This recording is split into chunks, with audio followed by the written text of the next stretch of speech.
আসসালামু আলাইকুম সম্মানিত দর্শকবৃন্দ, এই মুহূর্তে দেশ ও প্রবাস থেকে যারা আজকে আমাদের এই ভিডিওটি দেখছেন সকলকে আন্তরিক শুভেচ্ছা অভিনন্দন জানাচ্ছি। দর্শক, যে ঘাসটি বর্তমানে দেখানো হচ্ছে এটি মূলত ইন্দোনেশিয়ান স্মার্ট নেপিয়ার ঘাস। দর্শক, গরু, ছাগল কিংবা ভেড়া, মহিষ, গারল যে কোনো গবাদি পশুর জন্য আপনারা এই ঘাসটি চাষ করতে পারেন।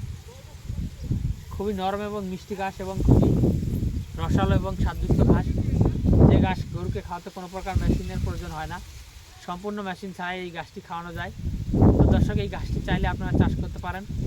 আমাদের কাছে high quality Indonesian smart napier ঘাসের কাটিং রয়েছে। বিশেষ করে স্মার্ট নেপিয়ার যারা পাকচন, লাল পাকচন, সবুজ পাকচন, তারপর জার্মান হোয়াইট হাইব্রিড, আর নতুন জাতের ঘাস গুয়াতিমালা, তাইওয়ান হাইব্রিড এবং জাঞ্জিবার হাইব্রিড, এই সকল ঘাসের কাটিং আমাদের কাছে রয়েছে। তো দর্শক, আপনার যে কোনো ঘাসের কাটিংয়ের জন্য অথবা যে কোনো খামার ভিত্তিক পরামর্শের জন্য আপনি অবশ্যই স্ক্রিনে দেওয়া নম্বরে যোগাযোগ করবেন।